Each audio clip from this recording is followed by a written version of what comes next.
Sydney Australia నుండి మీ సారథి మొట్టమొదటి అందిస్తున్న టోరీ విశ్వవేదిక కార్యక్రమానికి ఆత్మీయ స్వాగతం. ఈ రోజు కార్యక్రమంలో నాతో పాటు విజయనగర చరిత్ర పట్ల విశేష ఆసక్తి కలిగిన పరిశోధన చేసిన కడప రఘోత్తమరావు గారు పాల్గొంటున్నారు. నమస్కారం అండి. నమస్తే సార్. ఈ రోజు మా అందరికి ఈ విస్మయ నగరంలో ఆనాడు శాసనాల ఆధారంగా రాజకీయ, ఆర్థిక, సాంఘిక విషయాలు ఎలా ఉన్నవి, ఆ 3 అంశాలు క్లుప్తంగా సమరీ కంక్లూజన్ లాగా చివరికి చెప్పి ఈ కార్యక్రమానికి ఒక సెమికోలన్ పెడదామండి. ఏమంటారు? తప్పకుండా సార్.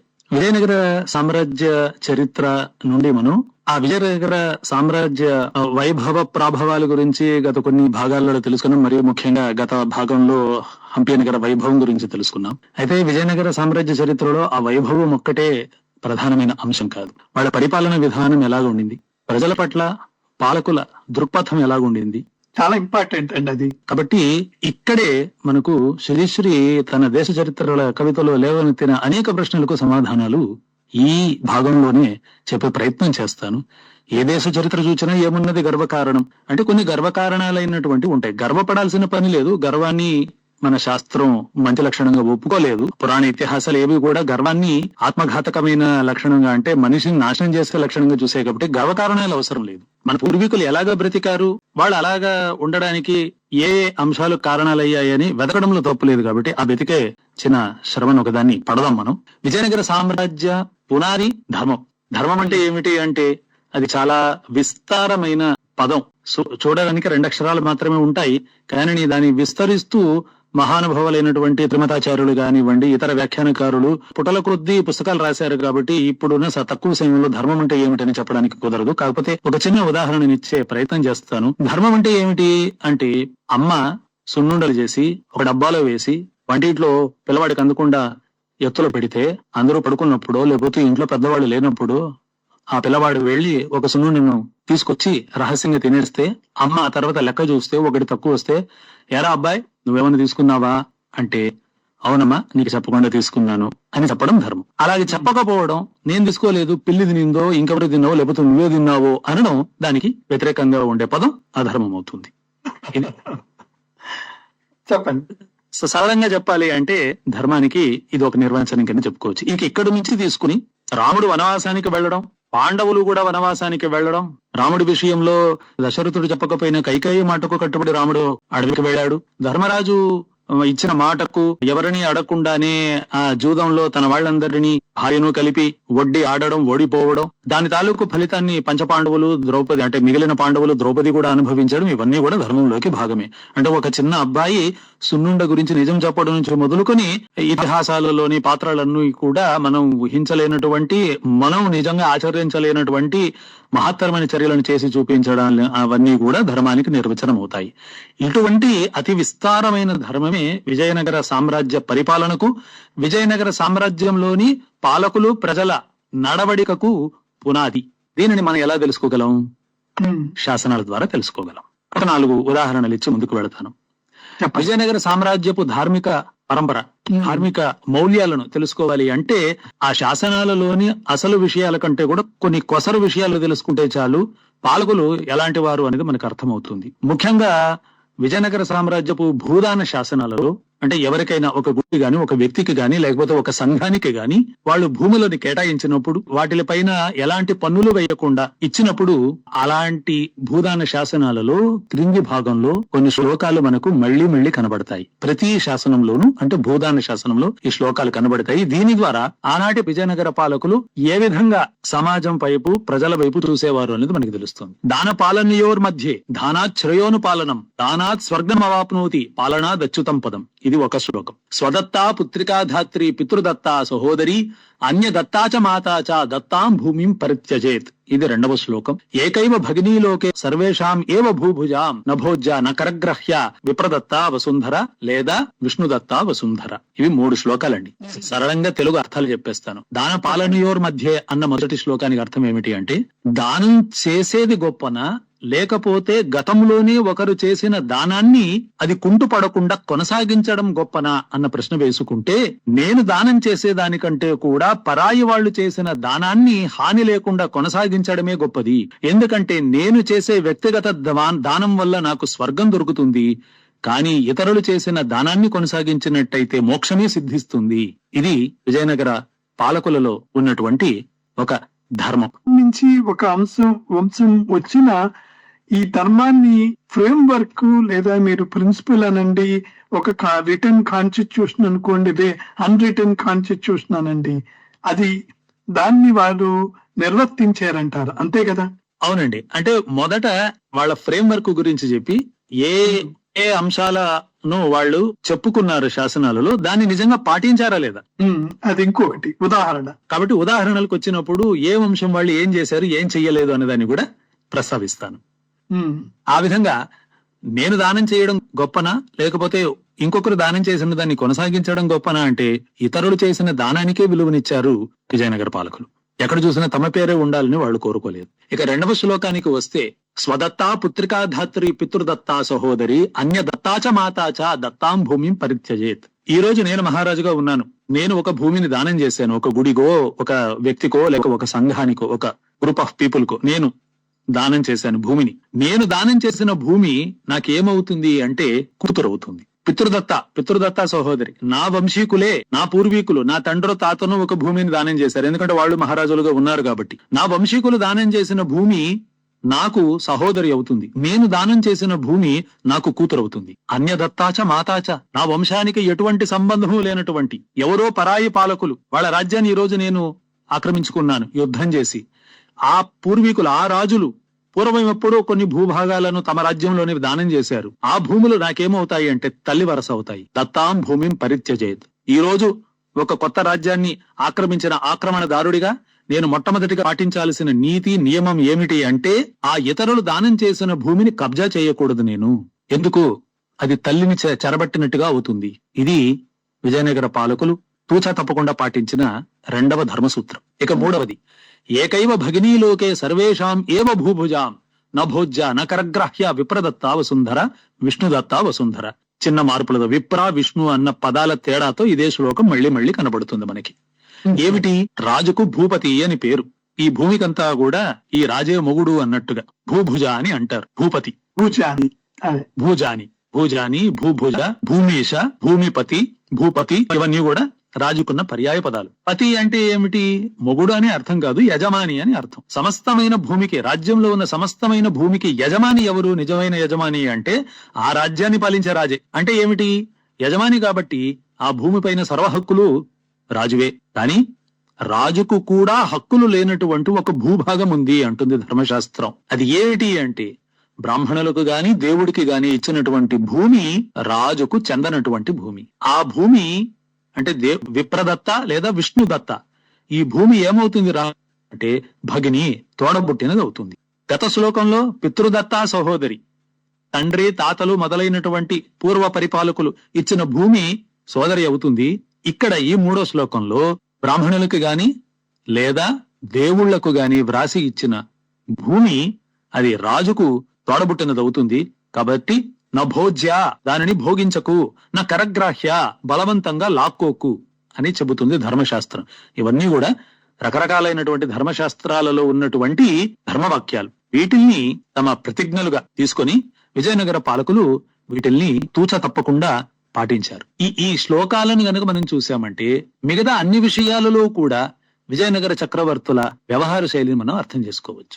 ఒక చిన్న ఉదాహరణ ఇప్పటిదాకా చెప్పిన శ్లోకాలకు. హొయసాల వంశపు చిట్ట చివరి చక్రవర్తి మూడవ వీరబళ్ళాళుడు 1340-45 మధ్య అతను మదురై సల్తనతుతో పోరాడుతూ చనిపోతాడు.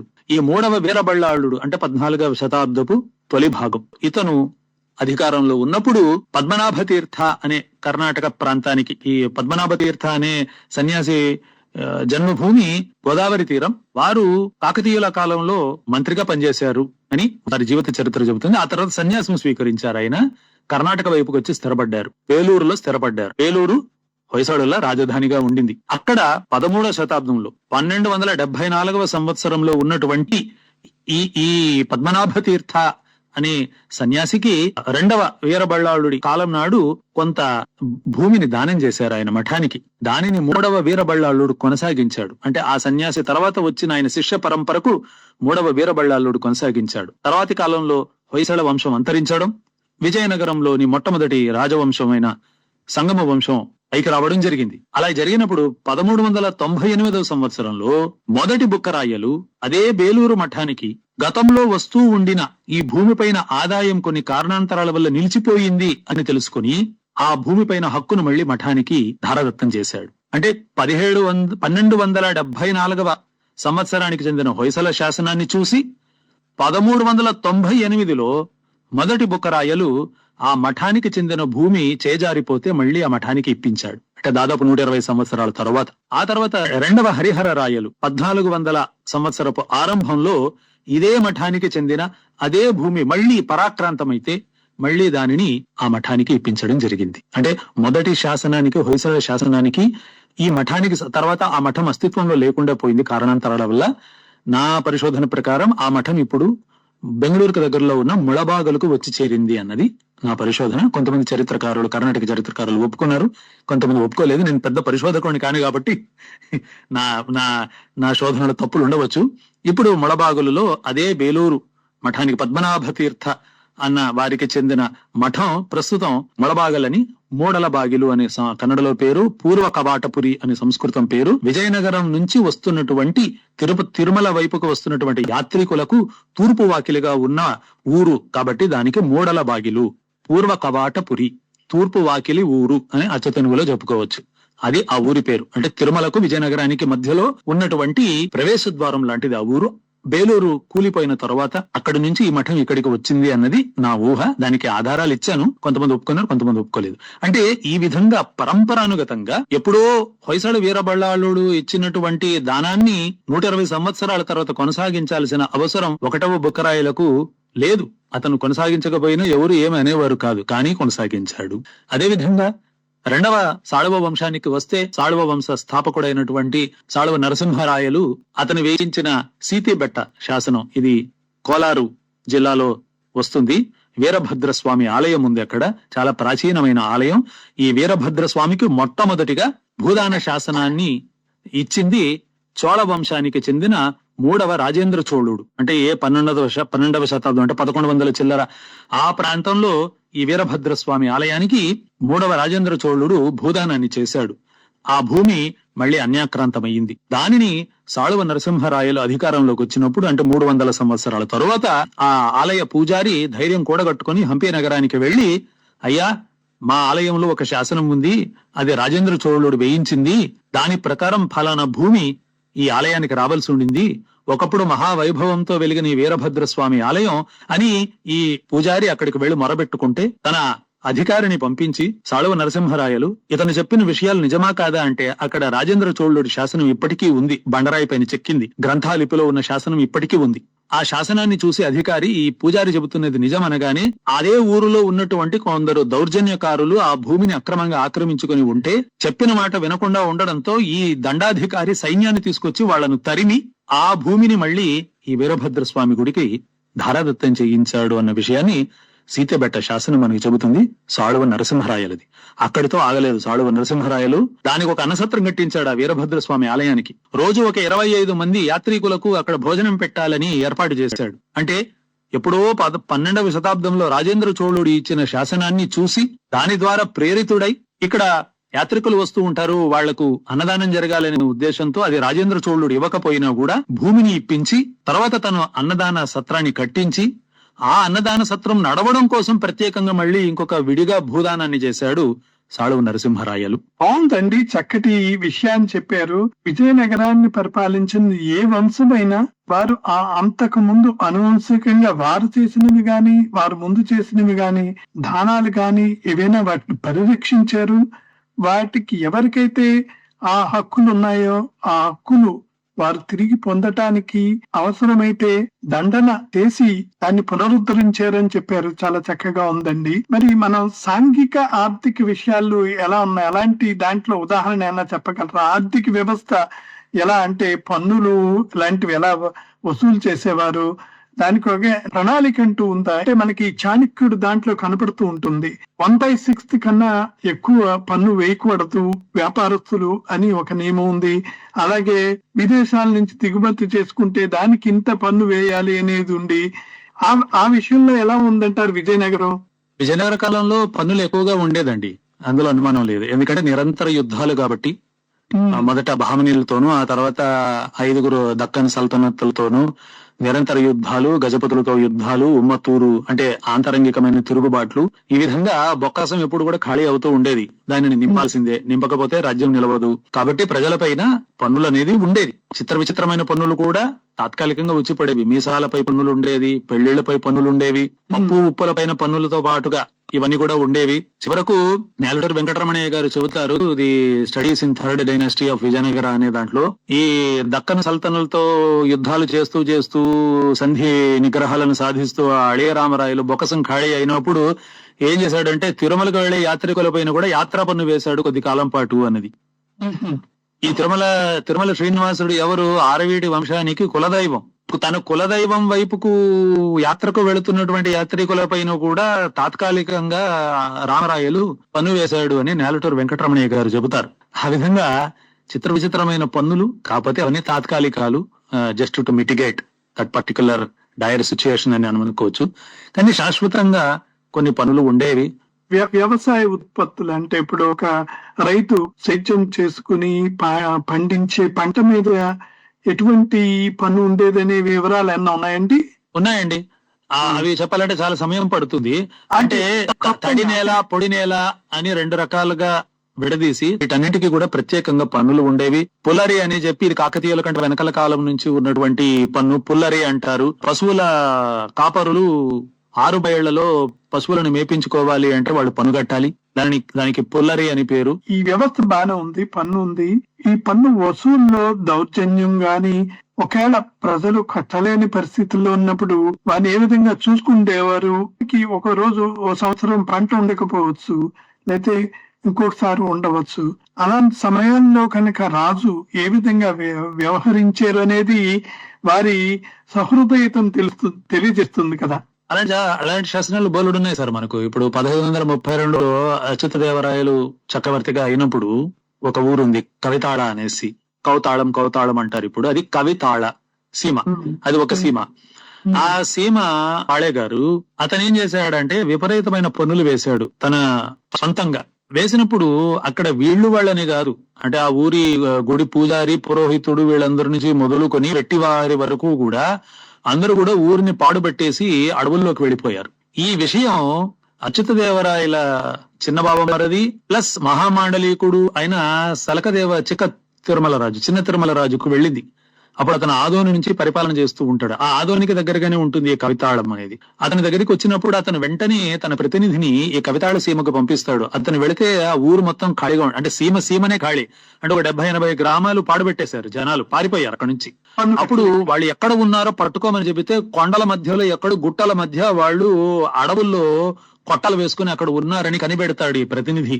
కనిపెట్టినప్పుడు సలకం తిమ్మరాజు స్వయంగా కవితాళ సీమకు వస్తాడు, చాటింపు వేస్తాడు. అప్పుడు ప్రజలందరూ అక్కడికి వస్తారు. వచ్చినప్పుడు వాళ్ళకి భరోసా ఇస్తాడు, వీడు వేసిన నా కింద పనిచేస్తున్న ఈ రాజప్రతినిధి వేసిన పన్నులన్నింటినీ 3 సంవత్సరాల పాటు వెనక్కి తీసుకుంటూ ఉన్నాను, మీరు 3 సంవత్సరాల పాటు పన్నులు కట్టనవసరం లేదంటాడు. అప్పుడు ప్రజలు ఇంకా తెలివైన వాళ్ళు, మరి గతంలో మేము బాకీ పెట్టిన పన్నుల సంగతో అని అడుగుతారు.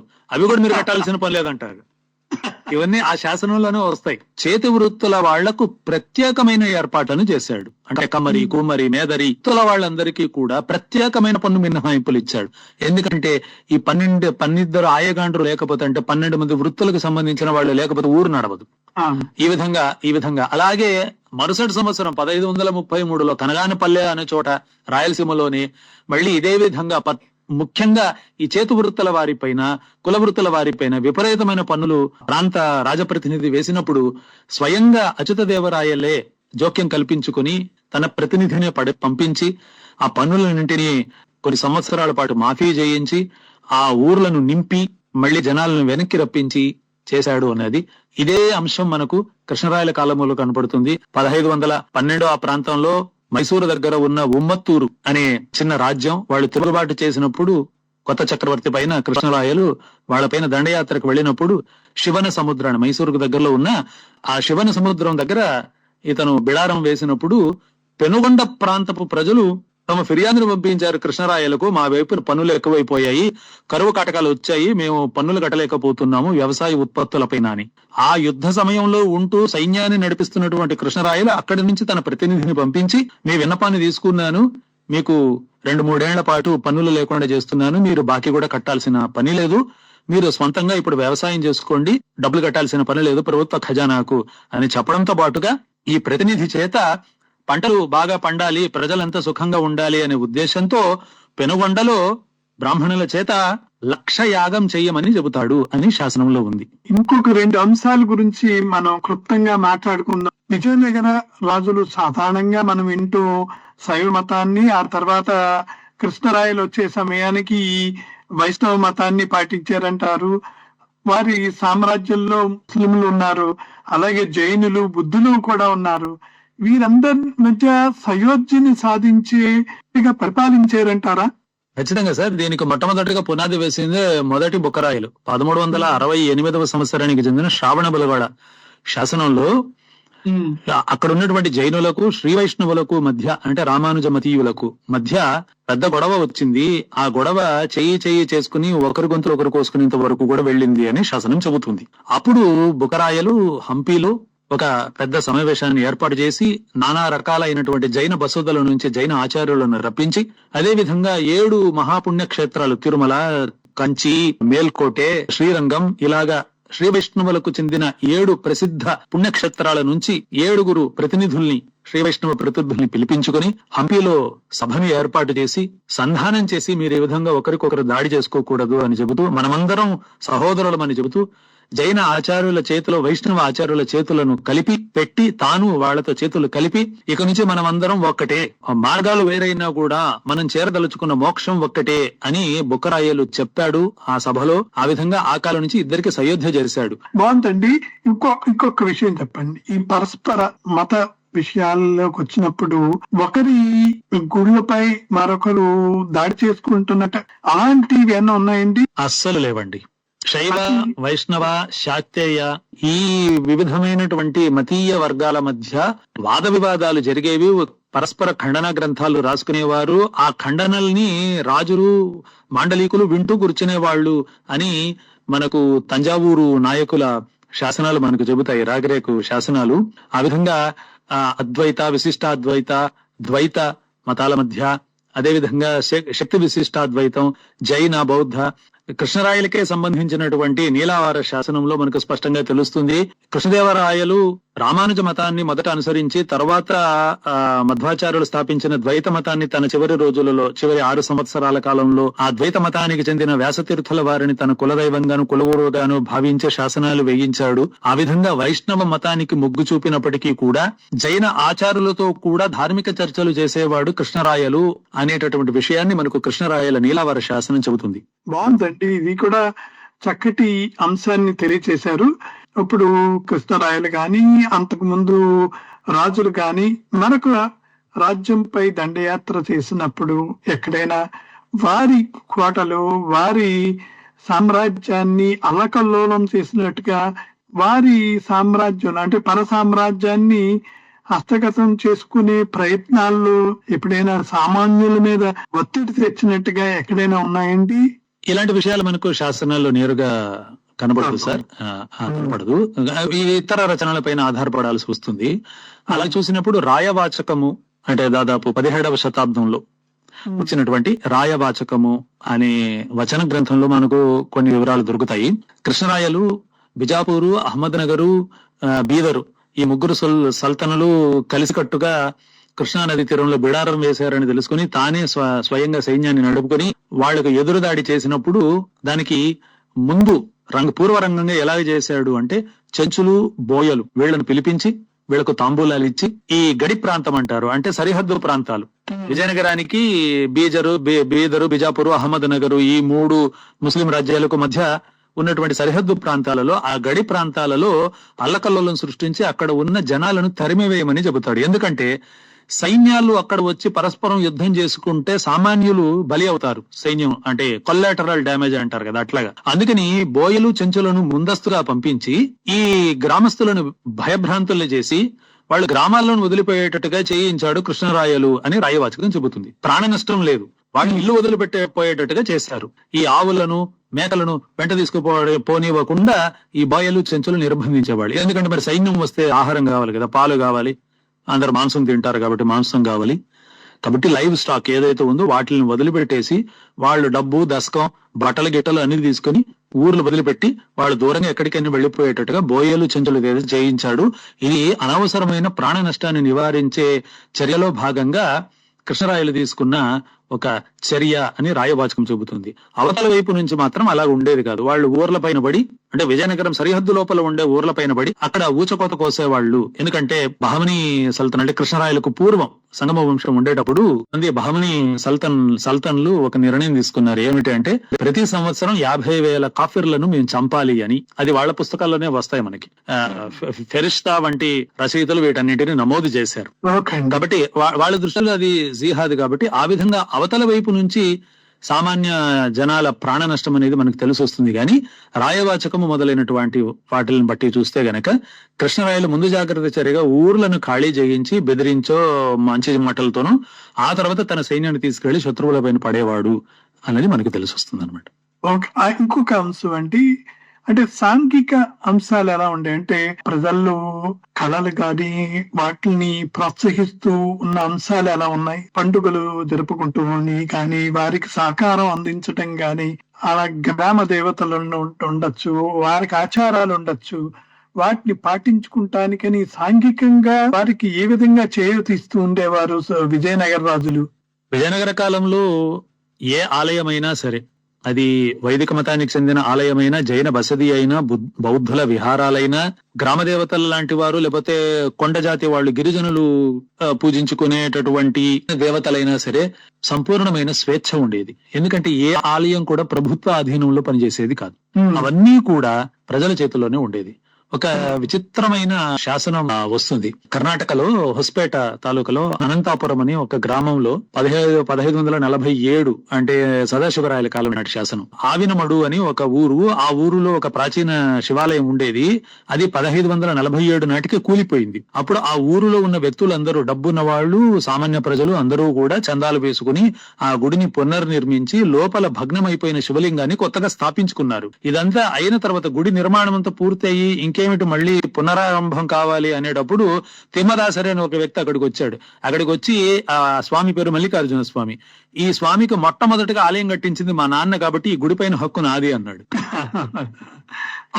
అప్పుడు ఆ శ్రీనివాసాచారి అనేసి ఆ ఆలయ నిర్వాహకుడు, స్థానత్తారు, ఆయన నాకేమిటి తెలుసు ఆయన, ఇక్కడ ఏ ఆధారాలు లేవు, మరి ఊర్లో వాళ్ళకు తెలుసు, నన్ను ఇక్కడ ఉద్యోగిగా పెట్టారు ఆలయాన్ని చూసుకోవడానికి, నువ్వు ఊర్లో వాళ్ళ దగ్గరికి వెళ్లి నువ్వు మాట్లాడు అని చెప్పి తను ఒక ఉత్తరం రాసి దానిపైన తన మొహరు వేసి, అంటే తన గుర్తు వేసి ఊరి ప్రజలకు పంపిస్తే ఆ ఉత్తరాన్ని తీసుకెళ్లిన తర్వాత అక్కడ ఏం జరిగింది అనేది మనకి శాసనంలో లేదు. ఆ ప్రజలతో మాట్లాడిన తర్వాత ఈ తిమ్మదాసరి అనేవాడు నాకు ఈ ఆలయానికి ఎలాంటి సంబంధము లేదని ఉత్తరం రాసిచ్చాడు అని మాత్రం మనకు ఆ శాసనంలో చెబుతుంది అనమాట.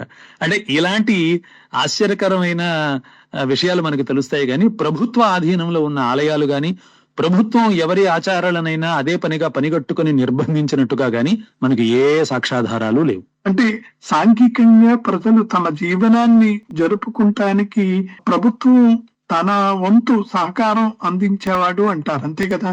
వారి వృత్తులు నెరవేర్చుకుంటానికి కానీ, వారి మతాన్ని, నమ్మకాల్ని జరుపుకుంటానికి కానీ ఎప్పుడూ ప్రతిబంధకాలు లేవు. అలాగే ఒక నమ్మకానికి మధ్య స్పర్ధలు అలాంటి వాటి వల్ల నష్టం వాటిల్లినట్టుగా కూడా విజయనగర సామ్రాజ్యంలో దాఖలాలు లేవు అని మీరు చెప్తున్నారు, అంతే కదండి? అవునండి. ఇప్పుడు మనం ఆముక్తమాల్యద తీసుకున్నామంటే కృష్ణరాయలు ఎన్నో విషయాలు చెబుతాడు. ఆముక్తమాల్యలో కథ తక్కువ, విజయనగర పరిపాలన శైలి ఎక్కువ. ఆ దృష్టితో మనం ఆముక్తమాల్యదను చూసినప్పుడు అందులో ఒకచోట చెబుతాడు, మొత్తం పద్యం నాకు గుర్తు రావడం లేదు కానీ కృష్ణరాయలు చెబుతాడు, దట్టమైన అడవులను ప్రభుత్వం పెంచి పోషించాలి, అనవసరంగా నరకకూడదు అంటాడు. ఎందుకు అంటే దట్టమైన అడవులు ఉన్నప్పుడు గిరిజనులు ఉంటారు, వాళ్ళు మైదాన ప్రాంతాలకు వచ్చేందుకు ఇష్టపడరు ఆ గిరిజనులు. కాబట్టి గిరిజనులు కూడా ఈ రాజు పాలనకు అంటే నాగరికుడైన రాజు పాలనకే చెందిన వాళ్ళు కాబట్టి వాళ్ళ అనాగరికులని వాళ్ళని హింసించకూడదు అంటాడు. రాజధర్మాన్ని చెబుతూ ఉండేటప్పుడు దట్టమైన అడవులను పెంచి పోషించాలి మహారాజు, గిరిజనులకు ఏమాత్రం కష్టం కలిగించకుండా చూసుకోవాలి అని అంటాడు. ఇక ఇది ఆ కాలంలో జరిగింది అని చెప్పడానికి మనకు ఆధారాలు ఉన్నాయి.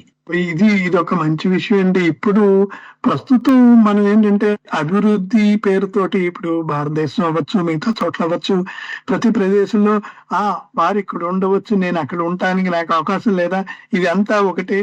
అది ఏజెన్సీ ఏరియా కానీ ఇంకోటి కానీ మేము వెళ్ళి అక్కడ వ్యాపారాలు చేసుకోవచ్చు. ఇదే పద్ధతిలో కొంత ఘర్షణలకి చోటు చేస్తున్న సమయంలో మీరు కృష్ణరాయల గురించి చక్కటి విషయాన్ని చెప్పారు. ఇప్పుడు మనకు ఒకప్పుడు కొన్ని ప్రాంతాలు భారతదేశంలో సెక్లూడెడ్ కింద ఉండేది, ఎందుకంటే వారి అక్కడ ఉన్న జనం నాగరికత ప్రపంచంలోనికి రావటానికి కొంత కష్టం కాబట్టి వారి జనజీవితం ఎలా అలాగే ఉండాలి, వారిని పరిరక్షించుకోవాలి అన్నట్టు ఉండేది కొంత. ఇప్పుడు కొంత మారిపోతున్నట్టుగా ఉంది అలాంటి వ్యవస్థ. మీరు మంచి విషయం చెప్పారు. ఇంకా అంటే విద్యా వ్యవస్థ గురించి ఏమన్నా ఉందండి ఎక్కడైనా అసలు? అంటే విద్య అనేది ఎలా ఉండేది అనేది క్లుప్తంగా 2-3 నిమిషాల్లో అన్నా చెప్పగలరా? విద్య కూడా అది ప్రభుత్వ బాధ్యతగా ఉండింది కాదు సార్. ప్రభుత్వానికి విద్యారంగానికి నేరుగా ఎలాంటి సంబంధము లేదు. కాకపోతే విద్యావంతులను, రకరకాల విద్యావంతులను పెంచి పోషించిన ఘనత మాత్రం విజయనగర ప్రభువులకి చెందుతుంది. ఆ కాలంలో వృత్తి విద్యనే అసలైన విద్య కాబట్టి ఈ విధంగా ఒక సెంట్రల్ సిలబస్, స్టేట్ సిలబస్ అనేటువంటివి లేనటువంటి కాలం. అయితే విద్యా విధానం ఎలా జరిగేది అనడానికి మనకు నేరుగా శాసనాల కంటే కూడా సాహిత్యంలోనే ఎక్కువగా సూచనలు దొరుకుతాయి. కర్ణాటకకు చెందిన విజయనగర అంటే కృష్ణదేవరాయల కింద పాళేగారుగా పనిచేసి కనక దళం అనే తన సొంత పేరుతో 4000 రౌతులను పెట్టుకుని అనేక యుద్ధాలు చేసినటువంటి కనక నాయకుడు తనే ముందు తర్వాతి కాలంలో కనకదాసుగా గొప్ప పేరున్న హరిదాసుగా మారుతాడు. అనేక కీర్తనలు వ్రాశారు ఆయన మోహన తరంగిణి అని ఒక కావ్యం రాశారు, లఘు కావ్యం, కన్నడ లఘు కావ్యం. ఇది కృష్ణ రుక్మిణిల సరసాలను గురించి చెప్పే కావ్యం. అందులో ద్వారకా నగరాన్ని వర్ణించాడు. పరిశోధకుల ప్రకారం అంటే అటు భాషా సాహిత్య పరిశోధకులు, చారిత్రక పరిశోధకుల ప్రకారం కూడా ఆ కావ్యంలో వచ్చే ద్వారకా నగర వర్ణన అంతా కూడా హంపి నగరమే అని వాళ్ళు తీర్మానించారు. ఎందుకంటే చాలా పోలికలు కనబడతాయి అని. అందులో ద్వారకా నగరంలో పిల్లలు పాఠాలు ఎలాగ నేర్చుకుంటారు అంటే ఒక ఇల్లు, ఇంటి ముందర అరుగు అంటే కట్ట, ఆ కట్ట పైన పంతులు కూర్చున్నాడు, ఎదురుగా ప్రతి పిల్లవాడి ముందు ఇసుక నలుచదరంగా పోసి ఉంది, పంతులు అక్షరాలు చెబుతూ ఉంటే పిల్లలు ఆ వేల్తో అందులో ఆ ఇసుకలో అక్షరాలను దిద్దుతున్నారు అని వర్ణిస్తాడు. దానిని కనకదాసు ధూళి విద్య అని పిలుస్తాడు. ఎందుకంటే ధూళి కణంలో అంటే ధూళి అంటే ఇసుక గాని దుమ్ము గాని మట్టి, దాంట్లో అక్షరాలు దిద్ది వ్రాసుకుని నేర్చుకునే విద్య కాబట్టి దానిని ధూళి విద్య అని ఆ విధంగా ధూళి విద్య నేర్చుకుంటున్నారు పిల్లలు అని అంటాడు. చరిత్రకారుల ప్రకారం జ్యోత్సన కామత్, సూర్యకాంత్ కామంత్ మొదలైనటువంటి వాళ్ళు ఈ విద్యారంగం గురించి పరిశోధనలు చేశారు, కన్నడ భాషలో పుస్తకాలు రాశారు. ఆ వాళ్ళ పుస్తకాల ప్రకారం కూడా కనకదాసు వర్ణించినదే నిజమైన ఆ కాలంలో ఎలిమెంటరీ స్కూల్ ఎడ్యుకేషన్. ఊరికి ఒక పంతులు ఉండేవాడు, ఆ పంతులు ఒక స్థాయి వరకు పాఠాలు చెప్పేవాడు. ఆ తర్వాత చాలా మంది వృత్తి విద్యలకు వెళ్ళిపోయేవారు. కమ్మరి వృత్తికి సంబంధించిన విద్యను నేర్చుకోవడం గొప్ప. అక్షరాలు వ్రాయడం, నలుగురితో మాట్లాడేటప్పుడు కాస్త సరిగ్గా మాట్లాడగలగడం వంటి కొన్ని అంశాలను ఆ ఊరి పంతులు ఎవరైతే ఉండేవారో వాళ్ళు నేర్పించేవారు. ఈ విద్యలో మీరు అన్నది రాజు యొక్క పాత్ర లేదన్నారు, అది బానే ఉంది. ఎటువంటి విద్య నేర్చుకుంటూ ఉండేవారు అంటే ఒక శాస్త్రమును అలాంటి విషయాలు ఎన్నో ఉన్నాయా? 14వ శతాబ్దానికి 15వ శతాబ్దానికి వచ్చేస్తున్నాం. విజయనగర సామ్రాజ్యం అనేటప్పటికీ అప్పటికి ప్రపంచంలో చాలా మార్పు వచ్చింది. సాంకేతికంగా కూడా అంటే శాస్త్ర సాంకేతిక రంగాల్లో వారు పరిశోధనలు చేసుకుంటాం, ఒక చిన్న చిన్న యంత్రాలు కనుక్కుంటాం, ఆ యంత్రాలని జనజీవనానికి వాడుకుంటాం. అలాగే వారి యుద్ధాలకి కోసం పరికరాలను చేసుకుంటాం లాంటి కార్యక్రమాలు ఉంటూ ఉండేవి మిగతా ప్రపంచంలో. అటువంటిది విజయనగర సామ్రాజ్య సమయంలో, అంటే భారతదేశంలో ఎలా ఉండేది పూర్తిగా మనకి తెలియపోయిన, అట్లీస్ట్ విజయనగర సామ్రాజ్య సమయంలో ఎలా ఉండేది అంటారు? విజయనగర సామ్రాజ్య సమయంలో తుపాకులు, తుపాకీ మందులు, ఫిరంగి గుళ్లను కూడా స్థానికంగా తయారు చేసేవారు అని చెప్పే ఆధారాలు, సాహిత్య ఆధారాలు ఉన్నాయి సార్. మందుగుండు సామగ్రి తయారు చేయడం ఎలాగా అనే దాని గురించి కొన్ని రచనలు కూడా దొరికాయి ఆ కాలం నాటి. అదే విధంగా కంటి చూపును, అంటే ఆప్థాల్మాలజీకి సంబంధించిన ఒక లఘు కావ్యం కూడా దొరికింది పరిశోధకులకి కర్ణాటకలో. ఇక అశ్వచికిత్స, గజ చికిత్స, పశు చికిత్స, వీటికి సంబంధించిన ప్రత్యేకమైన రచనలు కూడా దొరికాయి. సంస్కృతంలోను, స్థానిక భాషల్లోను, తెలుగు భాషలో కూడా ఉన్నాయి. ఆయుర్వేద శాస్త్రం గురించి మనం చెప్పాల్సిన పని లేదు. అనేక మంది ఆయుర్వేద ఆచార్యులకు భూములను దానం చేసి పోషించినందుకు శాసనాలు ఉన్నాయి. అశ్వవైద్యులు, గజ వైద్యులకు కూడా మడులు, మాన్యాలు ఇచ్చి వాళ్ళను గౌరవించినందుకు శాసనాలు ఉన్నాయి. కాబట్టి ఈ విధంగా సైన్స్ లో కూడా హంపి యూనివర్సిటీ వాళ్ళ, నేను గతంలో చెప్పాను, విజయనగర సంపుట అనేసి చాలా వాల్యూమ్స్ తీసుకొచ్చారు అని, ఇండివిజువల్ ఎస్ఎస్ తో. అలాంటి ఒక సంపుటంలో నేను చదివాను. దాని ప్రకారం 16, 17వ శతాబ్దాల మధ్యలోని పరిశోధకులకు సుమారు 40కి పైగా ప్యూర్ సైంటిఫిక్ రచనలు దొరికాయి అని. అందులో ఎక్కువగా వైద్య రంగానికి సంబంధించినవి కొన్ని, రసాయన శాస్త్రానికి సంబంధించినవి కొన్ని, అలాగే జ్యోతిష్ శాస్త్రం, ఇవన్నీ కూడా బృహత్ సంహితలో కూడా ఉన్నాయి, కొన్ని వేల ఏళ్ల క్రితమే ఉన్నాయి. వాటిల్ని స్థానిక భాషలలో కొన్ని అనువాదాలు చేసుకోవడం, కొన్ని కొత్త ఆవిష్కరణలు చేసుకోవడం కూడా మనకు విజయనగర కాలంలో కనబడుతుంది. కాకపోతే లోపం ఎక్కడుంది అంటే మనం చూసే దృష్టికోణంలో లోపం ఉందండి. విజయనగర సామ్రాజ్యం అనగానే అది సాహిత్య యుగం, ప్రబంధ యుగం, ఆలయ నిర్మాణ యుగం, యజ్ఞయాగాదులు పరిఢవిల్లిన యుగం అని. అదంతా నిజమే. అది కాకుండా ఇంకో కోణం కూడా ఉంది, లౌకిక కోణం కూడా ఉంది, ఈ పారమార్థిక కోణం కాకుండా. వాటిల్ని ఆ దృష్టితో మనం చూడలేదు ఎంతసేపు. ఇప్పుడు తెలుగు వాళ్ళని తీసుకున్నాం అనుకోండి, కృష్ణరాయలు తప్పించి ఇంకేమీ లేదు అక్కడ. అలసాని పెద్దని కృష్ణరాయలు తప్పిస్తే ఇంకేమీ లేదు అన్నట్టుగా ఉంది వ్యవహారం. అంతే, నిజమే. సో మనం ఏంటంటే మనకి ఇంచుమించు మనకి సమయం అయిపోతూ ఉందండి. మీరు చక్కటి విషయాల్ని తెలియజేశారు, బాగున్నాయి. వీటిని మనం ఇంత ఒక్కొక్క అంశాన్ని మనం తీసుకుని కొంచెం లోతుగా తిరిగి మనం సిరీస్ 2లో చేస్తే బాగుంటుందేమో అని అనిపిస్తుంది. ఒక్కొక్క అంశాన్ని తీసుకుని దానికి విపులంగా మనం కొన్ని శాసనాలు ఉటంకిస్తూ అందులోని అంశాలని వివరిస్తూ అక్కడి ఆనాటి సామ్రాజ్య వైభవాన్ని చెబుతామండి. అలాగే లక్ష్మీ ప్రసాద్ గారు, మీరు వింటూ ఉండుంటారు కార్యక్రమాన్ని. మీకు అన్న ఒక్క మాట అయినా చెప్పడానికి మీకు అవకాశం ఉంటే సరి. నమస్కారం అండి. నేను మీరు చేసిన 4 ఎపిసోడ్స్ ని ఈ ఎపిసోడ్ తో సహా అన్ని విన్నాను. నేను చాలా నేర్చుకున్నాను రఘుత్తంరావు గారు చెప్పిన దాని నుంచి. తర్వాత ఆయనతో నాకు పరిచయం ఉన్నా గానీ కొత్త విషయాలు ఎప్పటికప్పుడు తెలుసుకుంటూనే ఉన్నాను. మీరు మళ్ళీ ఇంకొక సిరీస్ చేస్తానంటే దానికి పూర్తిగా నేను సంతోషిస్తాను. రఘుత్తంరావు గారు నాకు ప్రామిస్ చేశారు, ఆయన వెళ్ళిపోలేరు. ధన్యవాదాలు రఘుత్తంరావు గారు. అలాగే లక్ష్మీ ప్రసాద్ గారు, మీకు కూడా ధన్యవాదాలండి మంచి మాట చెప్పినందుకు. చివరిగా అండి రఘుత్తంరావు గారు, మీరు చెప్పిన దాని అంతా బట్టి మళ్ళీ మనం చెప్పదలుచుకుంది ఏంటి, మనకు తెలిసిన చరిత్ర కొంతే, ఆ తెలియంది సముద్రం అంతా అనేది అర్థం అవుతుంది. ఎందుకంటే ఇప్పటికి మనం ఒక ప్రణాళిక తీసుకొచ్చి ఆ శాసనం గురించి, వివరాల గురించి చెప్పుకుంటూ వివిధ అంశాలు శ్రోతలకి తిరిగి విశ్వవేదిక కార్యక్రమానికి చివరి 4 మాటలు చెప్పి ఈ రోజు మీ దగ్గర సెలవు తీసుకుంటా.